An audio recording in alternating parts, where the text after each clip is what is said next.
Change is a word we have heard all too often this past year.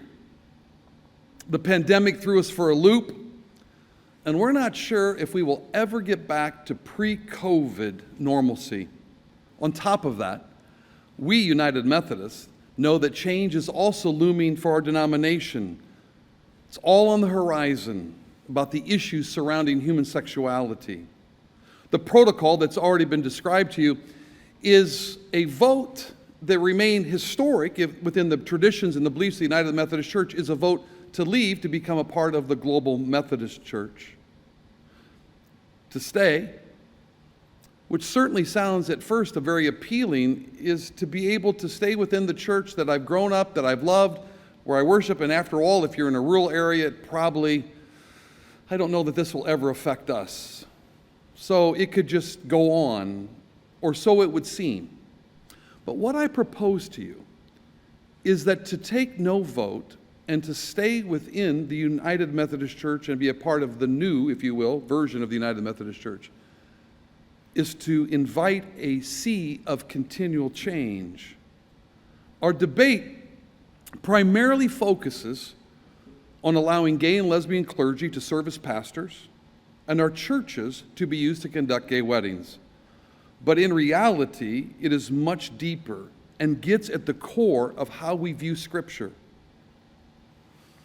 In much of our writing, we will use the letters LGBTQIA and then a plus sign. The difficulty that we have is that the L and the G are given prominent attention within all the legislation. The B, you can't find much mention of the B, and certainly not the other letters at all. One would ask, in something so critical as human sexuality, that if all the letters are used by the United Methodist Church, are displayed by the United Methodist Church as an invitation to all, wouldn't you think that we would have a paper, documents, something about what all the letters are able to do as far as God-honoring sexual lifestyles? But it's not there. What are the God-honoring sexual lifestyles represented by the other letters? What would happen if a bisexual felt that they couldn't live within an archaic and outdated traditional view of marriage, but felt God's calling into the ministry? And then if you're a plus, whatever letter you want, if from that perspective, what does the United Methodist Church say to you about expressing your sexuality? It is silent.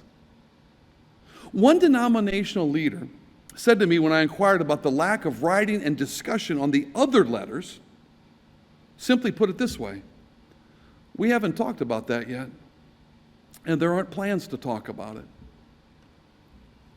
You see, I would contend to you that all the letters matter. There are directional whispers in the air. If you haven't already looked at the 2020 United Methodist Revised Social Principles, which is out and you can download, all one has to do is look at the new changes in the proposed social principles that will come up at the next General Conference. On those principles, and how they're beginning to change the verbiage, because you can see little nuances in making room for other letters. See, it all comes down to where you draw the line in the sand. All groups, conservative, moderate, progressive, have to draw a line. You have to do it. I mean, church polity matters. Eventually, you have to draw a line. This is okay and this isn't okay. The problem is every time you draw the line in the sand, there's someone or some group that's just outside of that. They're knocking at the door. The hermeneutic principle or your interpretive methodology to Scripture that allows you to move from a monogamous heterosexual marriage within the United Methodist Church as it currently stands, and then to include the L and the G, whatever that hermeneutic principle, whatever that is that you're going to guide by, that filter, if you will have to be applied to the other letters as well. In other words, the moment that passes, and we haven't dealt with the B at all, but here's L and G that has been dealt with, then all of a sudden there's a knock on the door. What about us? We haven't talked about that. We haven't looked at that. But change is coming. In the discipline, 7 times, it has this statement: fidelity in marriage and celibacy in singleness. This is all in looking at clergy candidates and clergy themselves and how we should conduct our lives. In other words, we should be faithful to our spouse sexually if we are married, and if we are single, we are to remain celibate. In the Book of Resolutions, under the category of human sexuality, it says that sexual relations are affirmed only with covenant of monogamous heterosexual marriage. Take out heterosexual, which would be the proposed change, you still have the word monogamous, and that's going to be a problem. Because history often repeats itself. In 2009, the Evangelical Lutheran Church of America voted to welcome gay and lesbian clergy, similar to the legislation proposed within the United Methodist Church. But just in 7 years, to 2016, it wasn't enough change.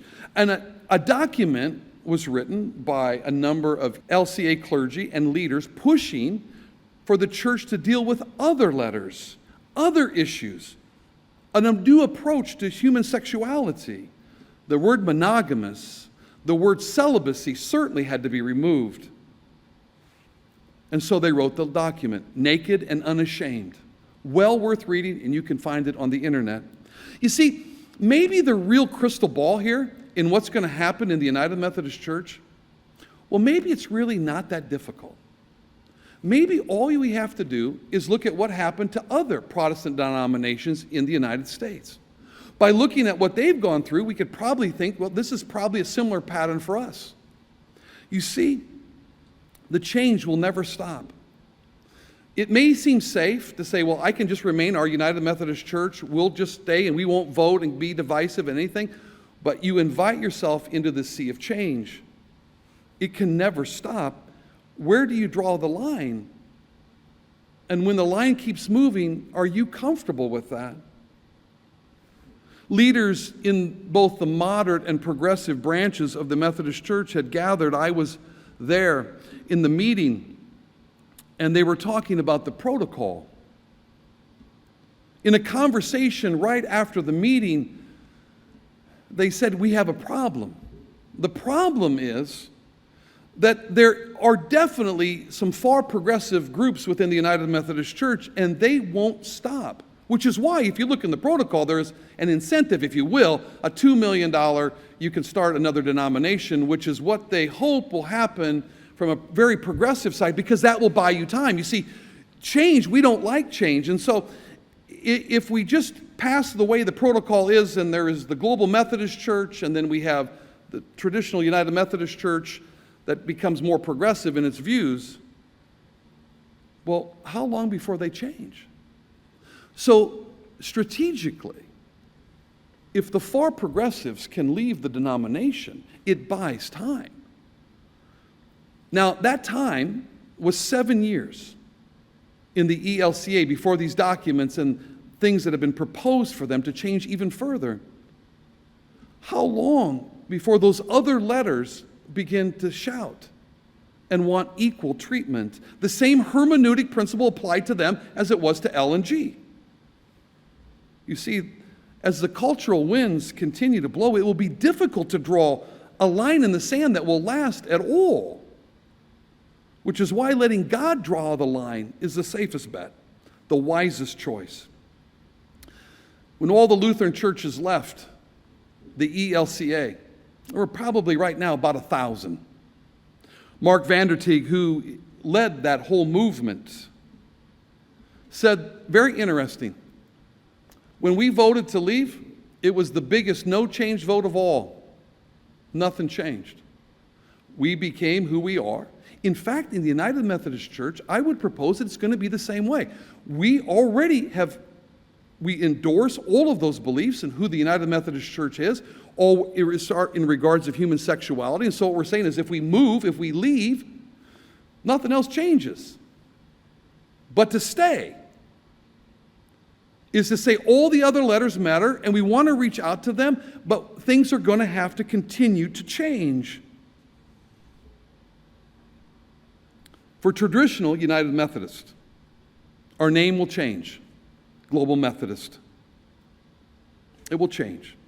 And stationery will change, and signs on the churches will change, and there will be changes, and we'll have to go through a vote, and nobody wants that.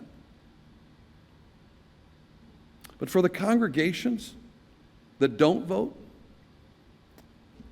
that stay to avoid change, will in reality be plunged into a sea of change.